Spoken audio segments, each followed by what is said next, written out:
toutes et à tous, merci d'avoir répondu à l'invitation de la Fédération pour cette conférence de presse.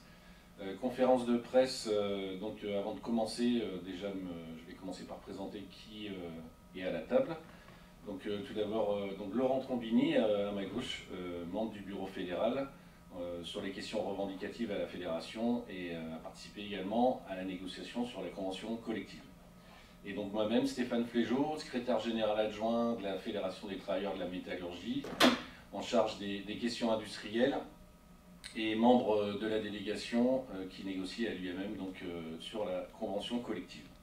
Pour commencer cette conférence de presse, quelques éléments sur cette négociation. C'est une négociation de branche de la métallurgie, c'est plus de 1 400 000 salariés, 50% d'ingénieurs et cadres, 21% de femmes, 140 000 intérimaires et plusieurs centaines de milliers d'emplois indirects, notamment via la sous-traitance ou des prestataires.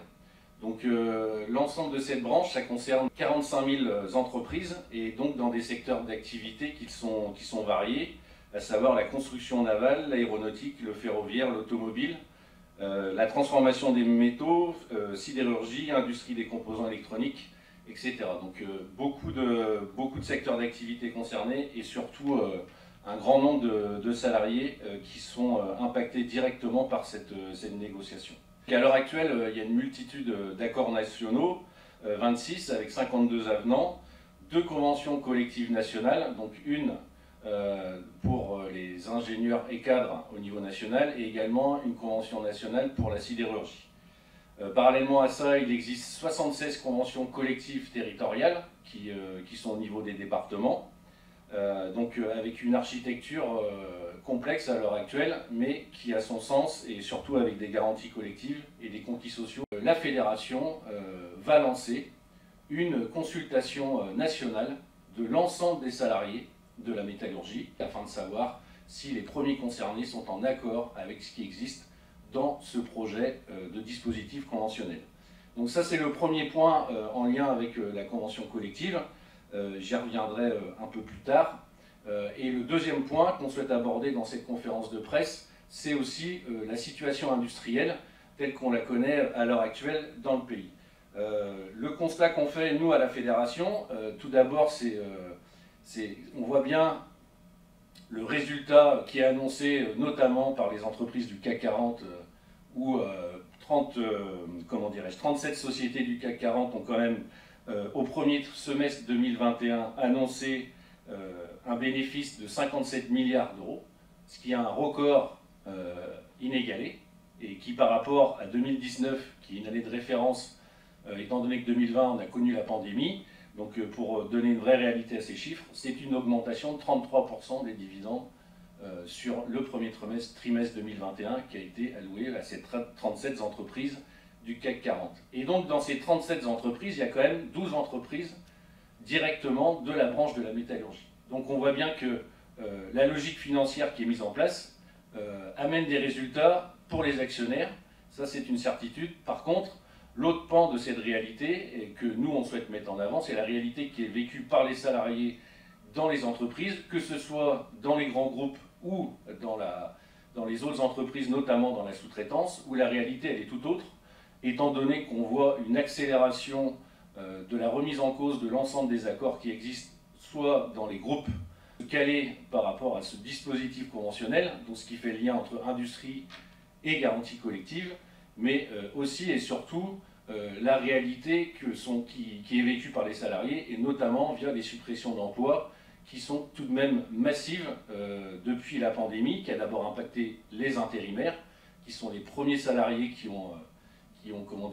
sont sortis des entreprises, mais également des salariés en CDI qui se sont vus licenciés, non pas par uniquement une situation économique, mais par une volonté des donneurs d'ordre et qui amène une répercussion sur l'ensemble de la chaîne pour garantir les dividendes aux actionnaires, et on en voit le résultat très concret. Par contre, l'autre résultat qu'on voit, c'est un affaiblissement encore de l'industrie, de la production industrielle qui est localisée sur le territoire, et pour nous, ce point-là est inacceptable, étant donné qu'il y a beaucoup d'argent public qui est injecté dans les entreprises, argent public qui, à notre sens, doit servir dans un premier temps à maintenir l'emploi, à développer l'emploi, à garantir des investissements dans l'outil de production, parce que pour nous, sans production, on ne voit pas comment l'industrie peut avoir une réelle assise et se développer, et donc pour nous, ça c'est primordial. Donc voilà ce qui pour nous est inacceptable face à cette situation.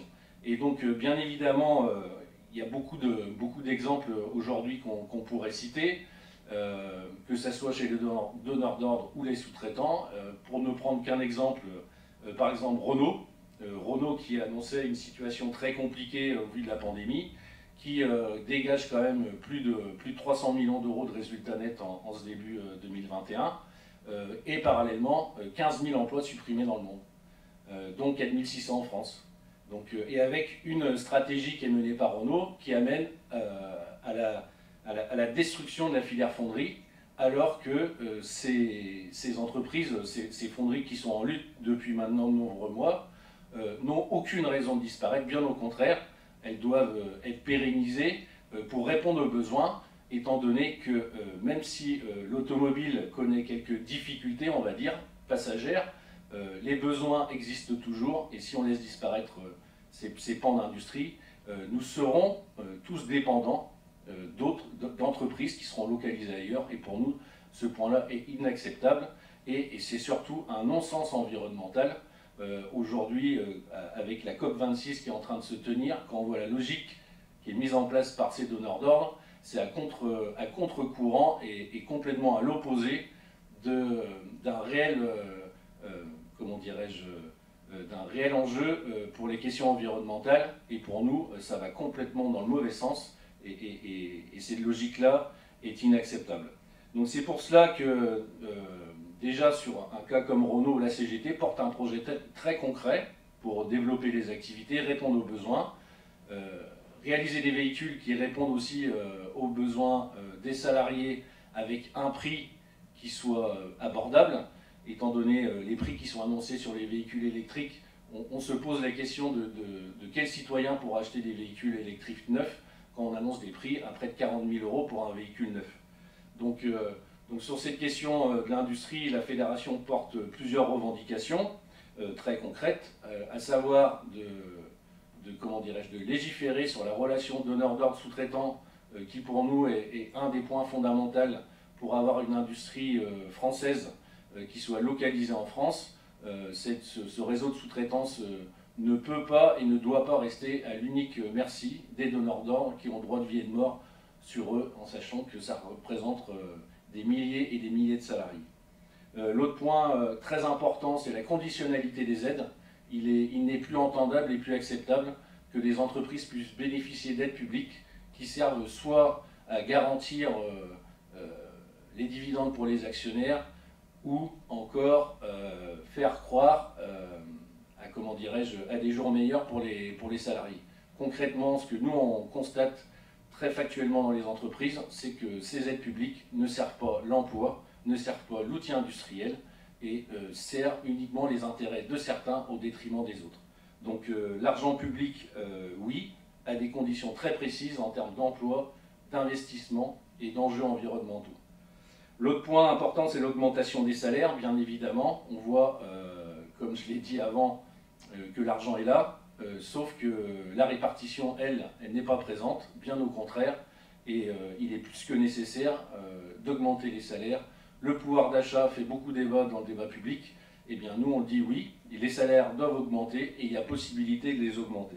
Et c'est pour ça qu'on appelle l'ensemble de nos syndicats dans les entreprises à appeler à la négociation tout de suite, de rouvrir des négociations sur cette question des salaires. Et enfin, l'autre point important, qui est aussi cette question de la relocalisation de la production. Il y a eu des annonces pendant la pandémie. On a vu les conséquences de ne pas avoir de production, de ne pas être capable de répondre aux besoins existants pendant cette pandémie. Sauf qu'à l'heure actuelle, le constat, c'est qu'il n'y a aucune relocalisation concrète de production, alors que plus que jamais, on doit s'y atteler. Donc tous ces éléments-là, que ce soit la convention collective ou la situation industrielle, donc a amené la fédération à appeler à une manifestation nationale le 25 novembre, avenue de Wagram, à Paris, où la fédération a pour objectif de réunir 10 000 métallos et métallotes avenue de Wagram, mais également avec des appels à la grève dans l'ensemble des entreprises de la métallurgie. Voilà dans un premier temps, et donc je suis bien évidemment prêt à répondre à vos questions si vous en avez. Merci. Vous dites que l'industrie va mal actuellement dans le pays. Est-ce que vous pouvez nous parler aussi des composants électroniques ? La réponse, au niveau de la CGT, on est en train de toute façon d'y travailler de façon très transverse, en réunissant ceux qui sont capables de produire des composants, ceux qui sont capables de les réparer, ceux qui ne sont pas capables de les intégrer, et aussi ceux qui les utilisent. Et tout ce travail, ensemble, nous permet d'affirmer qu'on a les moyens aujourd'hui de retrouver une indépendance française, mais encore plus généralement européenne, si d'abord on s'attelle sur le sujet et qu'on se donne des moyens pour le réussir.